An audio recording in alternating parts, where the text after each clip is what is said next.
Tá começando mais um podcast do Estúdio Jardins. Meu nome é Vitor. Hoje estou aqui com o Marcelo Gugel, que ele é especialista em marketing digital, também é formado em Direito.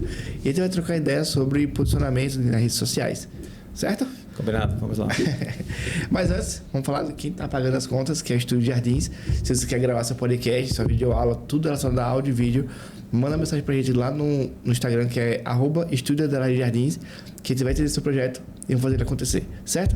A gente fica aqui no Horizonte Jardins, no lado do Shopping Jardins, no bairro Jardins, no lado do Colégio Jardins, pra você não se perder, tá? Então manda mensagem pra gente e a gente vai viabilizar esse projeto aí, tá bom?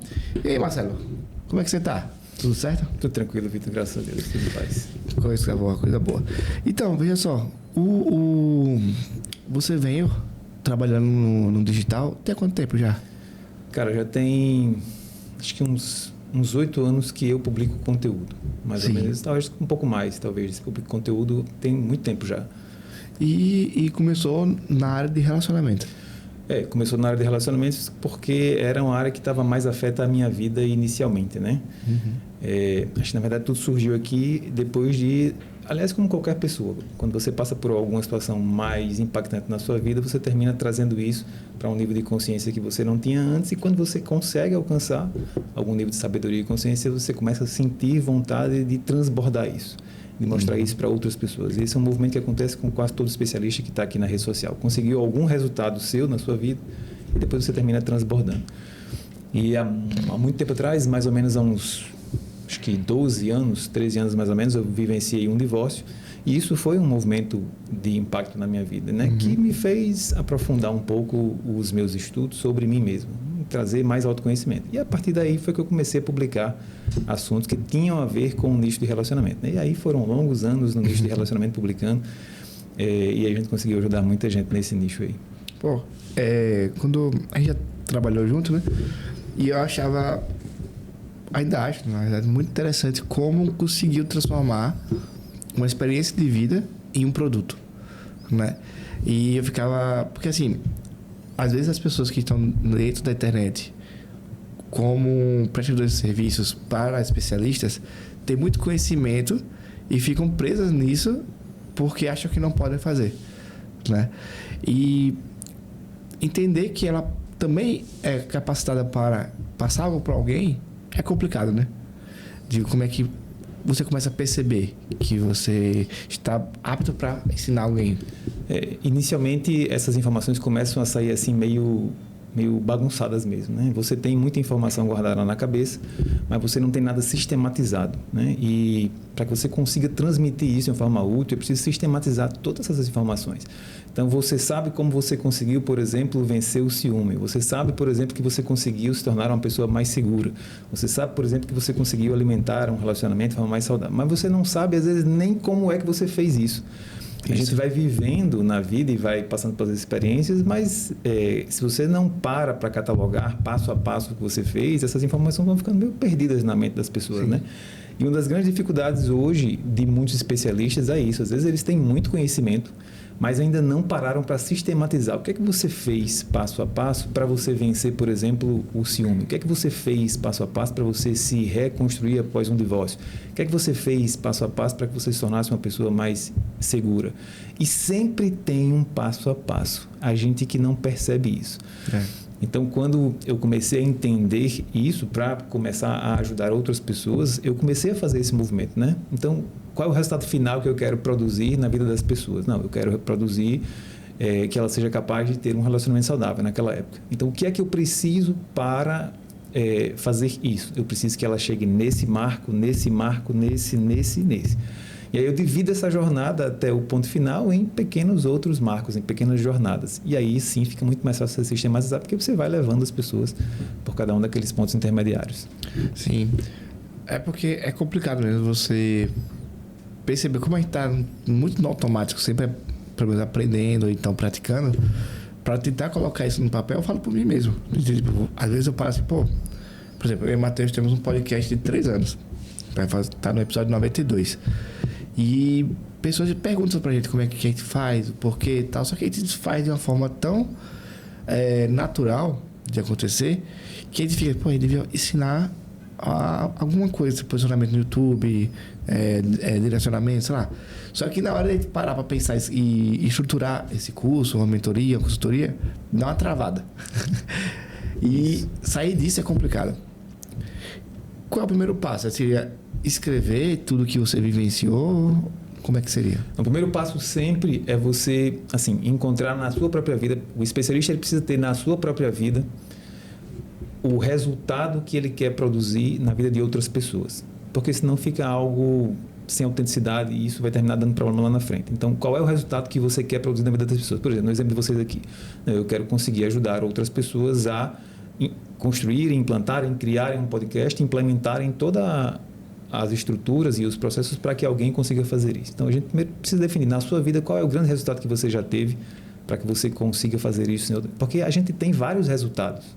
Aqui no estudo de vocês com certeza têm vários resultados.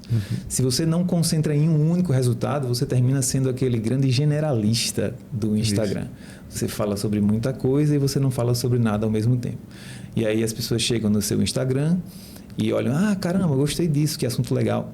Mas como você não é especialista em alguma coisa, elas não compram de você. Elas vão comprar do especialista. E hoje tem muito especialista que está esquentando o público para que outros possam vender. Produzindo conteúdo, mas sem uma sistematização e sem um posicionamento mais específico. E aí ele está só atraindo mais curiosos ou então esquentando o público para outras pessoas venderem. Então, o primeiro passo sempre é você definir qual é o resultado que você quer produzir na vida de outra pessoa. Tá? Esse é o primeiro passo sempre. Logicamente que aí depois vem os outros passos. Massa. Que eu ainda continuo trabalhando na parte dos lançamentos. E aí tem um expert que ele queria muito entrar no arquétipo de você falou de autenticidade, né? Sim. E ele admirava pessoas desse arquétipo e queria se tornar esse arquétipo, que seria no caso do governante, por exemplo. Sim, o governante. E aí, por exemplo, vou dar um exemplo de hoje em dia, por exemplo. Não sei se você conhece um Diego Gil da vida. Que é um cara que tem um rosto bem quadrado, assim. Conheço. Ele tem um arquétipo bem de governante ali e tal. Tem umas fotos bem mais produzidas. Ele fala de uma certa forma. Sim. E aí esse expert nosso queria ter aquilo. Só que ele não é aquilo. Né? Ele era um pouco mais palhaço, meio ladeirinha da vida. Sim. Entendeu? E aí ele queria... Só que quando ele se comunicava, ele sempre soltava uma piadinha. Só que ele tinha muito conteúdo. Ele já tem muito resultado também. Só que na hora da comunicação... no ao vivo de alguma coisa, numa legenda de alguma coisa, ele não passava nada do governante. E aí acabava tipo, não, mas eu quero ser. O arquétipo, ele é treinado ou ele é percebido? A gente tem... o arquétipo, na verdade, ele representa uma fase do seu desenvolvimento psíquico, tá? A gente passa por várias fases de desenvolvimento e em cada fase a gente se identifica com um arquétipo específico. Então, o arquétipo do governante, ele é um arquétipo de pessoas que já evoluíram um bocado na vida. São pessoas que já passaram pela primeira etapa, que são 4 arquétipos iniciais, que são os arquétipos do ego. Depois tem uma segunda etapa, que são os arquétipos da alma, que são mais 4 arquétipos. Na terceira etapa, que é a última etapa, são os arquétipos do self. O governante está entre os arquétipos do self. O governante, o sábio, o mago e o bobo. Isso. O bobo é o comediante, tá? O comediante, ele é o último arquétipo da jornada. Mas para que ele seja um comediante autêntico, ele precisa ter passado pelos outros arquétipos. Porque no comediante, ele é desprendido. Ele vive uma liberdade leve. Ele não está mais preocupado com rótulos. Ele está vivendo a vida dele, curtindo. Acontece que, para que a gente consiga chegar lá de forma integral, eu preciso chegar com 2 energias. A energia masculina e a energia feminina. Quando eu só chego com uma das energias, a minha força de arquétipo fica prejudicada. Então, pode ser que esse seu colega ele esteja no bobo, seja o arquétipo predominante dele, em uma das energias, e a outra energia dele esteja lá atrás, ainda em desenvolvimento. E por isso que ele não consegue manifestar o governante. E aí não tem jeito. Se ele forçar a manifestação do governante, ele vai parecer não autêntico, vai parecer fake. E isso as pessoas conseguem perceber. Mas ele pode, se ele tem o arquétipo do bobo muito destacado, ele pode usar o arquétipo do bobo para vender muito, porque ele não precisa só ser o governante. Não é só o governante que consegue vender bem no digital. Na verdade, qualquer arquétipo consegue vender bem no digital, desde que você esteja alinhado com o público certo. Então, por exemplo, se ele é o arquétipo do comediante como prioritário, ele não vai conseguir vender bem para o bobo, mas ele vai conseguir vender para os comediantes que têm muita grana. Então, ele vai falar com o público certo. Se ele estiver falando com o público errado, isso não vai funcionar, esse projeto não rola. Tipo, o Ladeirinha, ele é um bobo, né? O Ladeirinha, ele é um bobo, exatamente. A Kátia Damasceno, ela é o arquétipo do amante, mas tem muito do bobo também. Do qual que você falou? Do amante, porque ela fala muito de sexualidade, mas ela tem muito do bobo também, porque ela traz muita comédia. E não tem nada do governante ali, entendeu? Tem uma pequena parcela assim do governante, mas é muito pouco, não é o que destaca. É porque... É que às vezes acho que o pessoal confunde que uma pessoa bobo não tem autoridade, né? Acho que deve ter esse medo na hora de se posicionar. A autoridade, ela é percebida quando você prova que você consegue resolver o problema. Quando você prova que você sabe sobre o que você fala. Não é o arquétipo que dita a autoridade. Então, se ele está se predispondo a resolver um problema na internet, ele precisa provar que ele consegue resolver aquele problema, mesmo estando no bobo. Não tem nenhum problema. Aliás, o humor tem um poder gigante nas redes sociais. Se ele souber usar bem o humor que ele tem, associado a uma autoridade percebida e construída a partir dos resultados que ele deseja produzir, nenhum problema. É que na hora só de estruturar e também do especialista perceber, acho que ele deve ficar com esse receio, né? Porque no dia a dia, assim, né? Na mentalidade, parece não fazer sentido um bobo e uma autoridade andarem juntos assim, né? Os arquétipos do self, que é o governante, o sábio, o mago e o bobo, eles na verdade eles andam todos juntos. O sábio, ele serve ao governo com sabedoria, para que o governante ele não seja um governante autoritário, né, tirano. O mago serve ao governo para que o governo não adoeça dentro, por exemplo, de uma energia mais negativa, de poder, de dinheiro. E o bobo serve ao governo para que ele, através da comédia, do humor, da leveza, da descontração, fale para o governo coisas que ninguém mais pode falar. Então, todos eles têm uma função, estão totalmente interligados, não existe uma superioridade. Na verdade, ali, cada arquétipo tem uma missão na nossa vida e quando a gente consegue entender isso, a gente consegue se sentir mais autêntico. Ah, tá. Entendi. Porque... Então dá para ser alimentado cada um deles. Você pode alimentar desde que você tenha essa energia já instalada em você. E você pode alimentar com símbolos, você pode alimentar com cenário, você pode alimentar com a roupa que você usa, você pode alimentar com o tom de voz que você comunica, com as cores que você usa. Você pode sim ativar um arquétipo com essa parte simbólica. Foi isso que ele estava falando, assim, né? É que esse é o meu chefe, assim. E aí ele já fez mais de 40 milhões de lançamentos e tal. E ele conta sempre toda a jornada dele até ele conseguir esse resultado. E aí ele começou a ter resultado depois que ele começou a se posicionar como governante. Ele ia para todos os eventos de Mastermind de terno, super alinhado, sempre pagava o VIP do VIP para estar dentro do pessoal. Então, e aí ele viu que isso trazia muito resultado, só que aí a personalidade dele não batia. Entendeu? Quando ele tava tipo, beleza, fechei com o meu cliente, entregamos o resultado, só que na hora da comunicação, o que ele transparecia não era o que ele era. Entendeu? Até que aí, com muita conversa, que aí tava dentro todo o posicionamento dele, ele desencanou de ser só apenas governante para ser também um bobo. Isso, exatamente. Você pode combinar as energias arquetípicas, né? Então você pode ser um pouco de governante e você pode ser um pouco de bobo. Você não precisa sair do seu arquétipo base, porque senão você perde sua autenticidade e isso é muito ruim. É muito ruim, fica falso. Fica falso, exatamente. Você falou sobre energia masculina e feminina. Fala um pouquinho mais deles dois, por favor.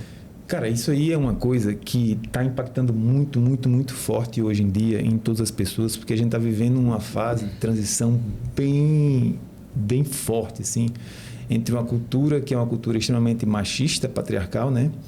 E uma revolução marcada pelo feminismo também extremado. Então, a gente está no meio de uma fase de transição e, então, existem muitas pessoas perdidas. Na verdade, muitas pessoas feridas, tanto homens quanto mulheres, em função de uma cultura que a gente já vem. E, hoje em dia, pessoas muito fora do lugar.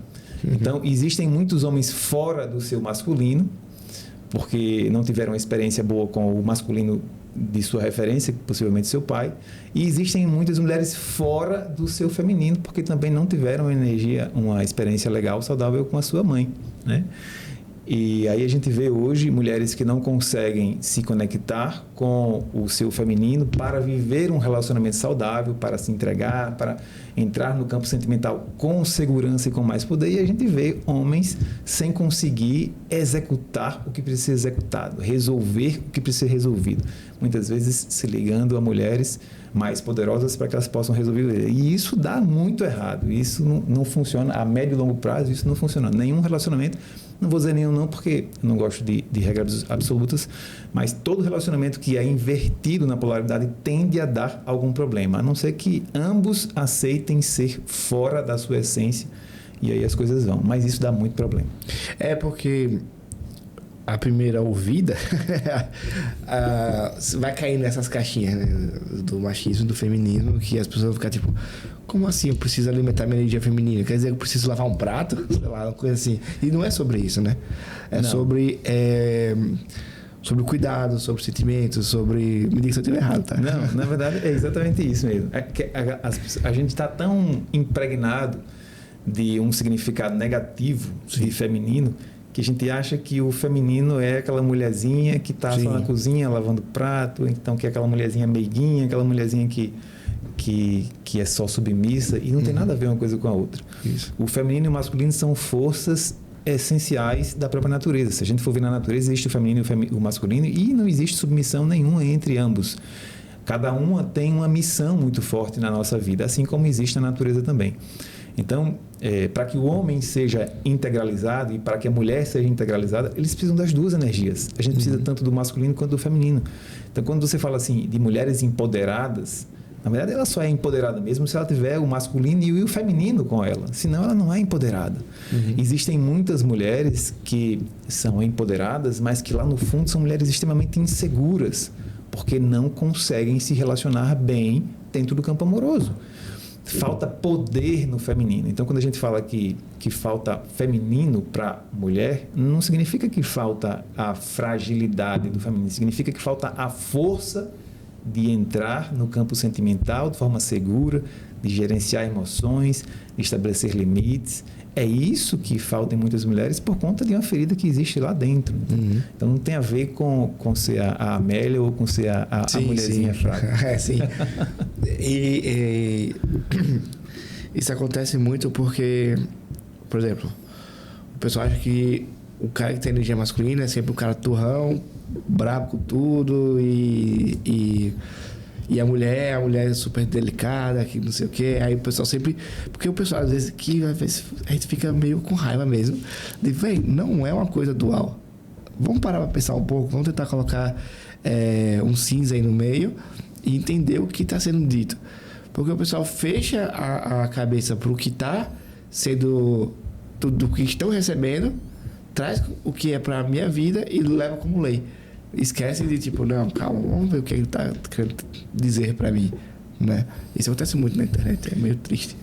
Na verdade, o que a gente vê assim hoje em dia, Vitor, é o seguinte: se a gente for analisar a cadeia dos arquétipos, existem 2 arquétipos onde a maior parte das pessoas estão. Se a gente fosse ver estatisticamente, eu diria que a grande parte estatisticamente está nesses 2 arquétipos, que é o do inocente e o do cara comum, da pessoa comum, tá? Esse da pessoa comum, uma das características desse arquétipo eles estão sempre buscando algum culpado, tá? As pessoas não conseguem encontrar a sua responsabilidade. Saíram de uma fase de inocência, onde acreditavam que tudo ia se resolver, no mundo cor-de-rosas, no mundo idealizado, que Deus ia resolver tudo, e agora eles estão se deparando com a realidade da vida que não é aquilo que elas imaginavam. Então, eles terminam sem conseguir avançar, porque não se sentem capazes e também porque não sabem por que isso aconteceu. e terminam sempre buscando um culpado. Essas pessoas sempre estão buscando uma dualidade, certo e errado, certo e errado. Ou você está certo ou você está errado. E na internet a gente vê muito isso, são as polarizações. Ou é isso ou é aquilo. Ou você é machista ou você é feminista. Ou você é um homem durão ou você é a mulher, e nesse caso tem que ser a mulher feminina. Essa é uma visão distorcida da realidade. Quando a gente passa a avançar um pouquinho mais nessa jornada arquetípica, logo em seguida a gente encontra o arquétipo do herói, que vem logo em seguida o arquétipo da pessoa comum, que é quando você desperta a percepção de que sim, você consegue resolver a sua vida. Você não precisa ficar culpando ninguém, nem julgando a vida a partir do preto e do branco. Existem várias formas de você enxergar a vida. E dentro, inclusive, do próprio arquétipo do herói, existem níveis. Então, por exemplo, quando você começa a resolver a sua vida, às vezes você começa a resolver nessa energia do brutão, né? Do cara que vai lá e que é grosso e que é grosseiro e que vai lá. Porque ele está no início da energia arquetípica do herói. O herói que está mais desenvolvido, ele não entra em qualquer briga. O herói que está mais desenvolvido, ele não pisa em ninguém para conseguir vitória, tá? Ele consegue lutar pelo que é mais nobre, por valores mais nobres. Então, tudo isso tem a ver com o nível de desenvolvimento psíquico das pessoas. E aí, quando você começa a perceber isso, você começa a entender por que existe tanta polarização na internet e por que existem tantos haters. Os haters todos estão ali dentro da energia arquetípica do cara comum, que também é considerado como órfão. São pessoas que se sentem sem pai e sem mãe e sem um Estado. E, portanto, estão procurando um culpado. E aí o culpado sempre é a pessoa que tem mais sucesso do que ele. Tá? Então, é aí que se encontra essa história. Por exemplo, aí tem sempre aquela tendência de achar que a próxima geração vai ser a geração mais frágil do que a geração anterior, certo? Só que aí, vou vindo com esse clichê, eu ainda acho que a próxima geração que vier vai ser talvez um pouco mais evoluída em questões sociais, porém nas questões de trabalho e de desenvolvimento como pessoa, não vai ser tão legal. Porque, por exemplo, aparece muita matéria dizendo que jovens, sei lá, dos seus 15, 18 anos, não querem mais trabalhar 6 horas por dia. Ou então não aceitam mais X coisas. Porque toda vez que alguém fala pra mim que não, tá muito pesado, isso fere meus direitos, que não sei o quê. Mas, véi, quando você passa por uma dificuldade muito grande na sua vida e você supera, as próximas vão ser fichinha. E aí, a galera mais nova não tá com isso. Parece que quer se privar ao máximo de sentir esse tipo de dor. Não sei se você sente essa percepção e talvez, nessa viagem aqui, seja uma energia masculina muito baixa.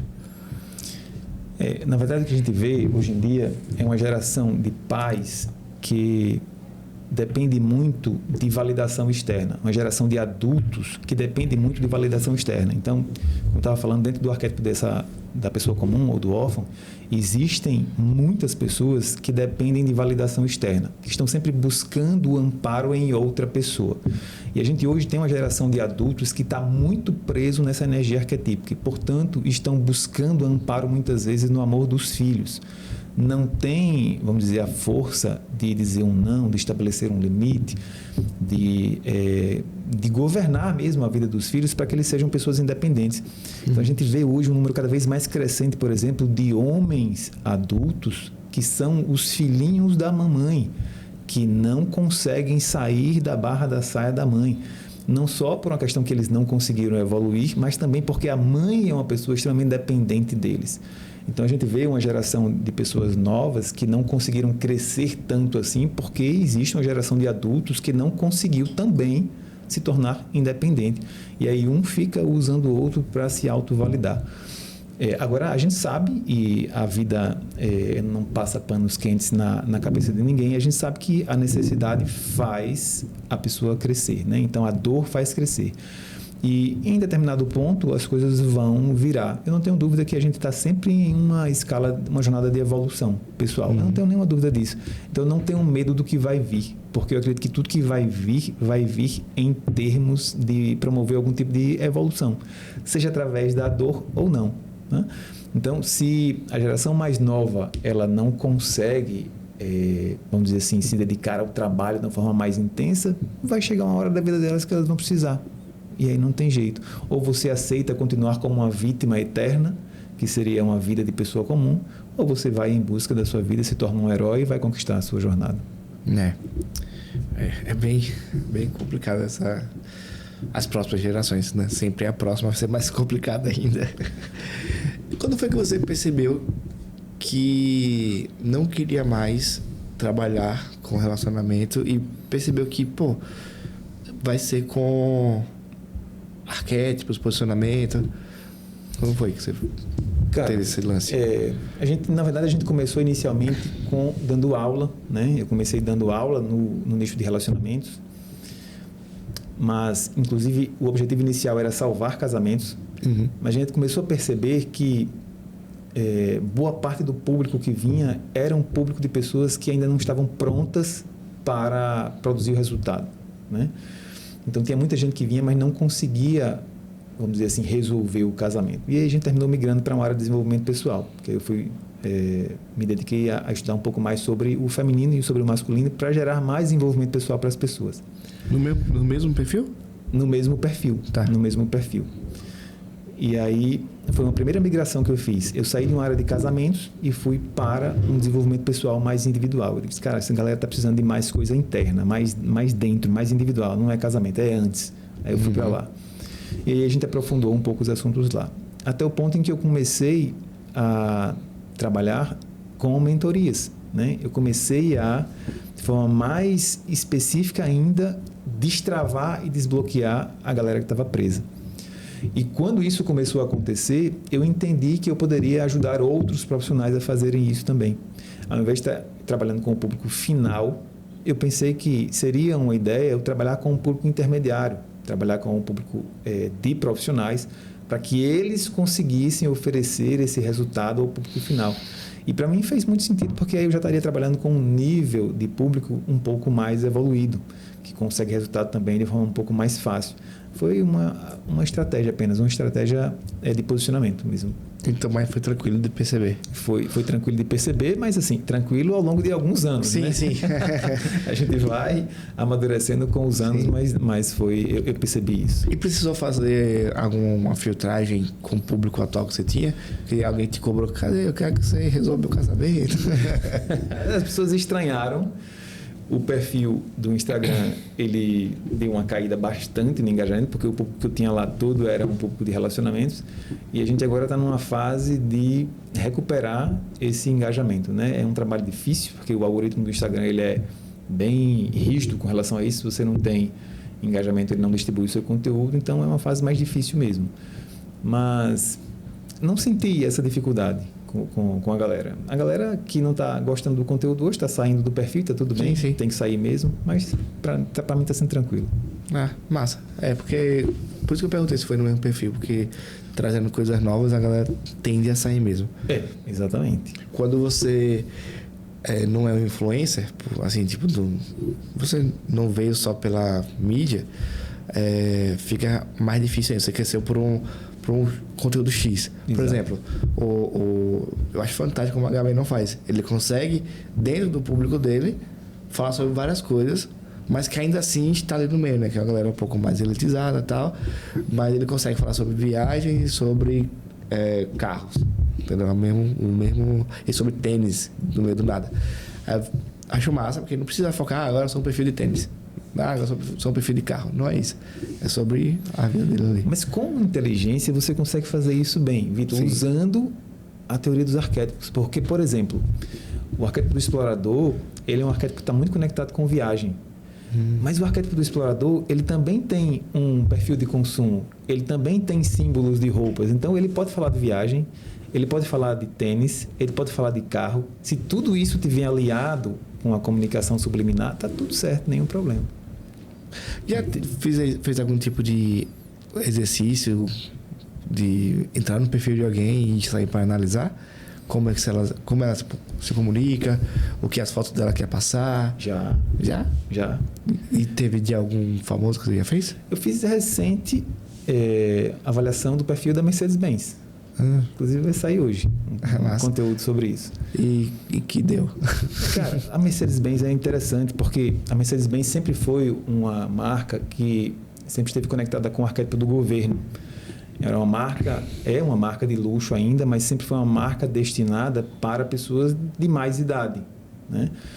Sendo que a Mercedes não está vendendo como gostaria de vender. Inclusive, ela não está entre os líderes de mercado. Sim. E ela começou a perceber que, de uma forma geral, no mundo, existe um crescimento muito grande de milionários jovens. E ela começou a mudar um pouco o posicionamento dela.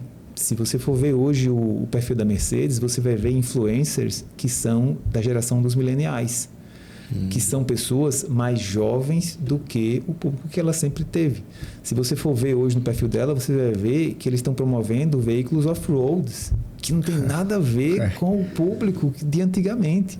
Ou seja, eles entraram dentro do arquétipo do explorador. Na verdade, eles estão pegando um pouco da energia do arquétipo do explorador para poder misturar com o do governo e conseguir alcançar um público de idade mais jovem. Na verdade, assim, é tentando ampliar o público para que eles consigam recuperar as vendas de mercado. E de alguma personalidade como pessoa? Já fez também? Não, eu não fiz de forma específica. Vai ser um exercício interessante na hora de fazer. Chegou uma pergunta aqui, ó. Existem arquétipos que são considerados mais indicados para determinados nichos? Existem, com certeza existem. O nicho do dinheiro, assim, em tese, o arquétipo do governo é o que mais se identifica, né? Porque ele tem essa pegada do luxo, ele tem essa pegada, né, da riqueza, da fortuna, que são características do arquétipo do governo.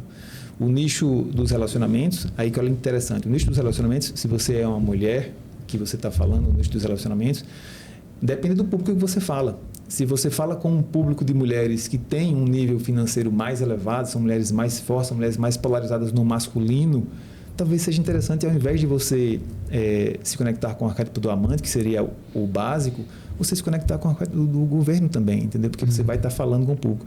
Na verdade, assim, você precisa saber qual é o público que você quer atrair. Dependendo do público que você quer atrair, você usa algumas características, alguns símbolos do arquétipo para conectar com aquele público. Mas, por exemplo, se você está na área de saúde, o arquétipo do cuidador seria interessante, né? Porque ele já tem essa pegada de um cuidado maior, de uma atenção maior, né?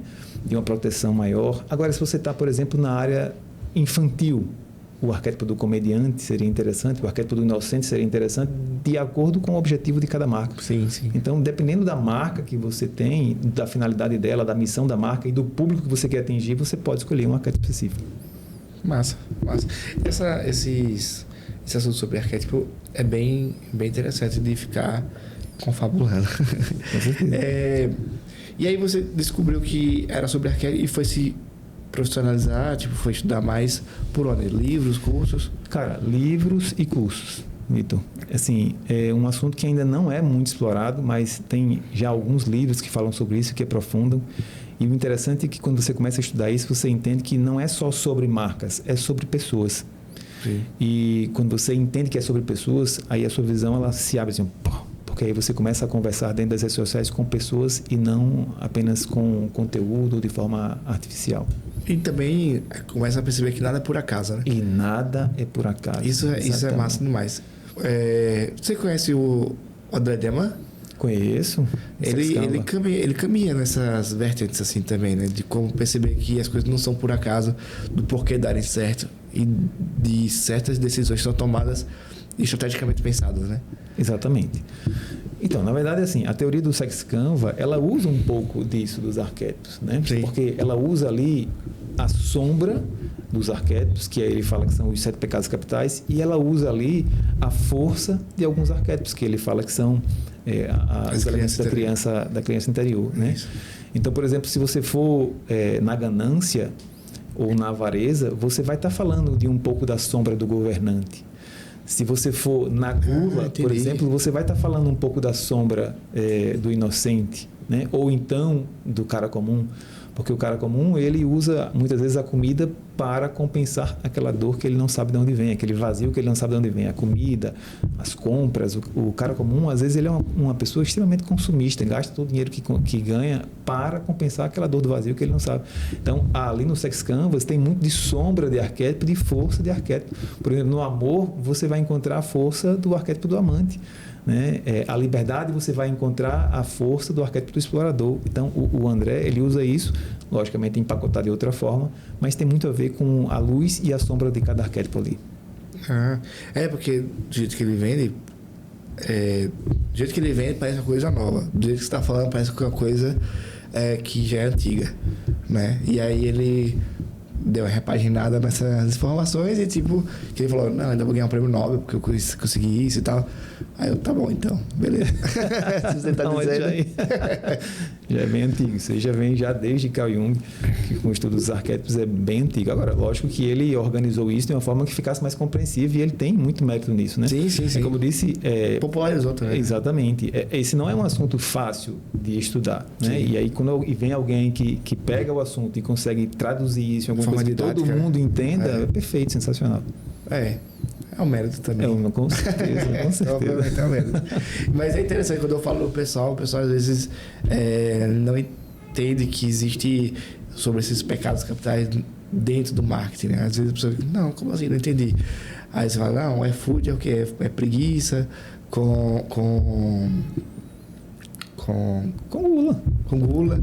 Aí você vai no Tinder, luxúria, com preguiça, e tem tudo isso, a pessoa, caramba, é verdade, eu não tinha parado para pensar. Exatamente. E aí quando você consegue trazer essas palavras do dia a dia, a pessoa, nossa, agora eu tô vendo as coisas diferentes.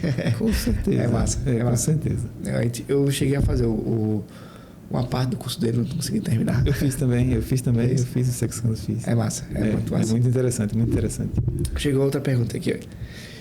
Tem tipo de conteúdos que podem sabotar o crescimento do profissional? Total. Por exemplo, dependendo do conteúdo que você publica, você atrai o público, que é um público que compra ou um público que não compra. Então, e eu passei muito tempo sem perceber isso, falando, por exemplo, de relacionamentos tóxicos, falando de narcisistas. Os relacionamentos tóxicos, eles estão dentro do grupo de pessoas, em regra, do arquétipo da pessoa comum ou do órfão, tá?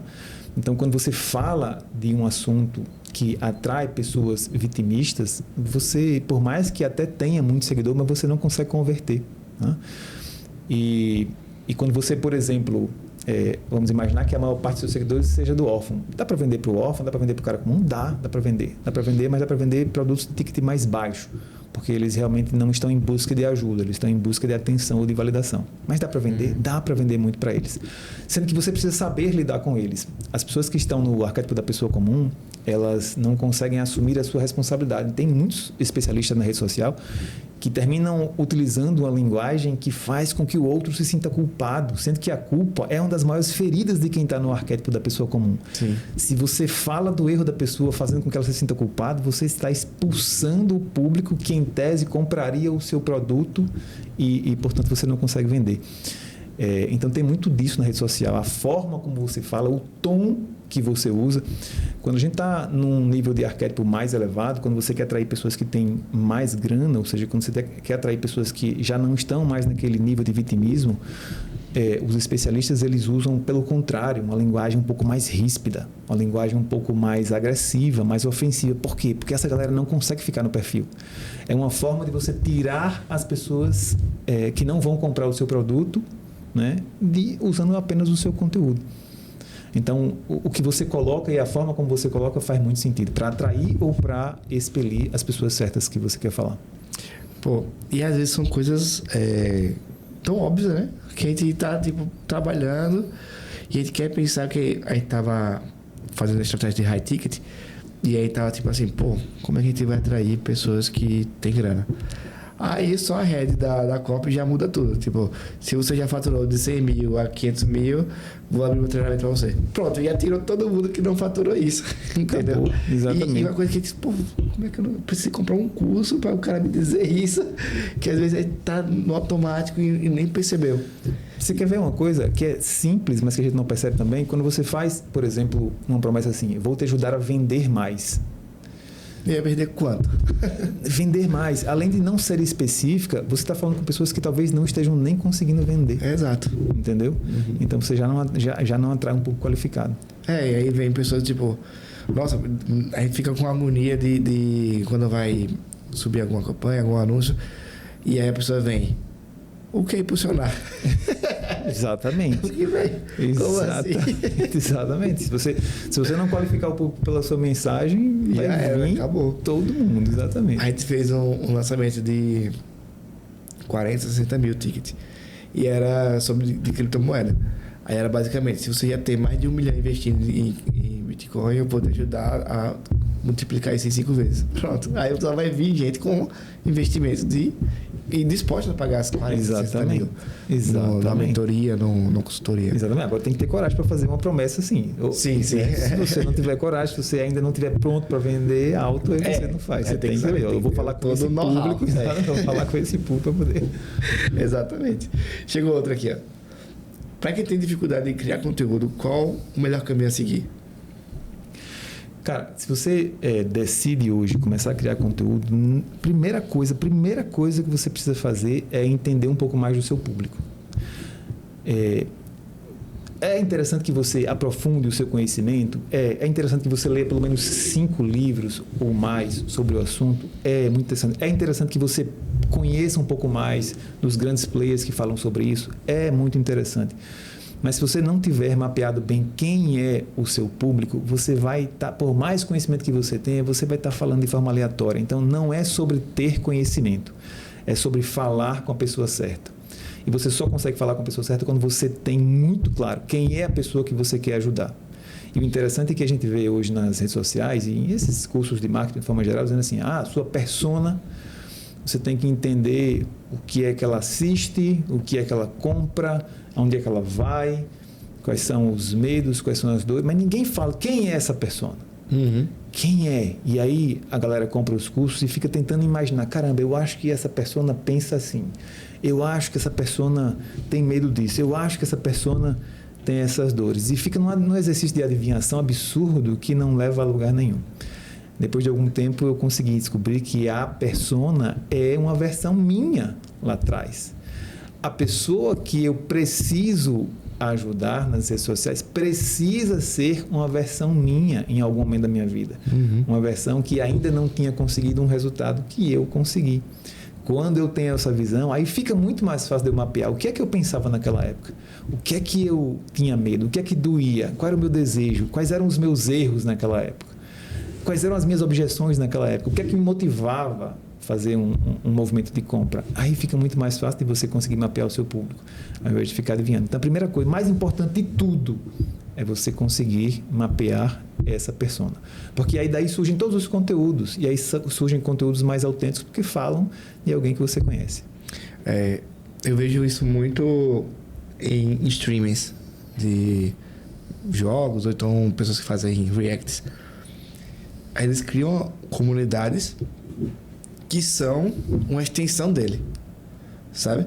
Porque, por exemplo, altas vezes eu já vi alguém falando, não, a gente... Tá assim, a pessoa tá ao vivo e eles dizem, olha, gente, eu sei como vocês são porque você se parece comigo. Eu sei que a minha comunidade não vai xingar, tacar reta em outro. Então eu sei que não foi vocês que tacou reta em fulaninho, porque não é uma coisa que eu prego. Pode ter, obviamente, algum outro solto ali, mas ele sabe que 80% da base dele não vai tacar reta em alguém. Ou então vai comprar X produto, né? Porque ele está acostumado. Bem, eu falo todo dia sobre X tipo de piada, X tipo de jogo, X tipo de filme. Então não faz sentido ele falar, sei lá, sobre futebol, do nada. Ele sabe que é um público dele e eu vejo isso muito em streamers, porque eles estão lá todos os dias, 5 horas ao vivo, 6 horas ao vivo, 8 horas ao vivo, trocando ideia com o público dele. Então, quem se identifica, fica. E quem não, vai embora. Exatamente, mas esse é o grande segredo. Exatamente. Marcelo, o Matheus mandou aqui perguntar, Falou assim, ele treina Aikido. Pergunte sobre isso. Ei, cara, uma das minhas paixões. Você, aqui foi fácil de achar Aracaju? Eu já pratico Aikido há 15 anos. Caramba. Não foi de ontem, não. Há 15 anos a gente está com o 3º grau de faixa preta já. E é uma coisa que me apaixonei. E assim, isso surgiu numa fase da minha vida onde eu estava precisando praticar um esporte, onde eu estava precisando desestressar a mente, onde eu estava precisando de um contexto onde eu unisse a atividade física com um bem-estar, com qualidade de vida. Mas, para minha grata surpresa, eu encontrei muito mais do que isso no grupo que eu treino, que é o Instituto Makoto de Aikido.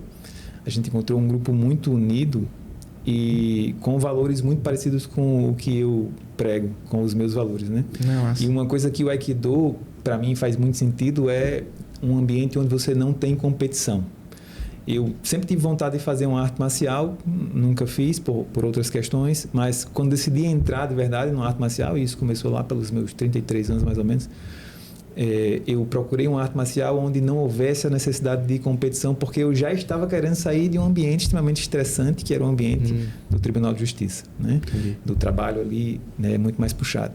E o Aikido se encaixou nisso, uma arte onde a gente não tem competição, mas onde existe um desenvolvimento físico e mental extremamente grande. A gente vai polindo o corpo, a mente e a alma, junto com pessoas também que são muito valorosas, e a gente vai crescendo como gente também. E como foi que você achou um grupo de Aikido em Aracaju? Cara, eu acho que eu fui direcionado, porque por incrível que pareça, foi o primeiro que eu procurei. Eu não fiz uma busca, uma seleção. Eu estava passando pela rua e vi o cartaz. Foi? Ali na avenida, acho que é Desembargador Hollenberg, ali no São José, vizinho ao G. Barbosa São José. Sim. E eu vi o cartaz lá, disse, cara, eu vou pesquisar o que é isso. O que é isso, Aikido? O que é isso? Fui pesquisar. Aí eu comecei a ver os vídeos na internet, né? Eu fiquei apaixonado. Aí eu fui lá e aí marquei a aula experimental e aí a gente começou a fazer. Porque eu imagino que deve ser difícil. Que esse vai ser assim tão natural de acontecer. Foi algo que acho que eu fui direcionado para lá. E você fala esse negócio de competir. Eu estou em busca de algo para competir. Para me desestressar, assim. Eu quero esquecer, só quero focar na competição. Para ganhar ou perder, tanto faz. Eu quero, sair mesmo da parte do trabalho, mas agora, meu foco vai ser, vou treinar para competir, quando chegar lá para competir, vou me divertir, entendeu? Aí eu fiquei um pouco interessante essa mudança de ponto de vista. Exatamente. Né? Aí onde está. Quando a gente chega lá, a gente desconecta de tudo. Massa. Você desconecta de tudo. Então, assim, é um momento onde eu estou só ali. Eu estou em estado de presença. Não existe mais nada. Eu estou em estado de presença. É quase uma terapia, assim. É um estado de fluxo ali. A gente está treinando e conectado com outras pessoas. Então, para mim, eu consigo chegar nesse lugar, assim. De sair, desconectar e estar ali só para eu poder ficar interessante. Bem. Muito legal. Então é isso, Marcelo. Muito obrigado. Foi um papo muito massa. Eu gostei bastante. Gostei bastante mesmo. Massa. Para mim foi muito bom também. Muito obrigado por ter vindo. Se quiser deixar suas redes sociais aqui para essa câmera aqui, fica à vontade. Isso, quem quiser acompanhar os conteúdos lá e saber um pouquinho mais de como a gente trabalha, é no Professor Marcelo Gurgel. Tudo por extenso, sem nenhum ponto, sem nenhum underline. Professor Marcelo Gurgel. Agradeço demais a você. Foi uma alegria estar aqui conversando. Sempre que for necessário, que eu estou disponível para poder a gente voltar a conversar mais um pouco. Pronto, falar com o Matheus para você vir no nosso podcast, que é um mapa mais longo e mais tranquilo também. Fechado. Obrigado por ter vindo. Quem quiser se inscrever no canal, se inscreva, curta, comente, compartilha também. E aí se vê no próximo episódio. Beleza? Valeu!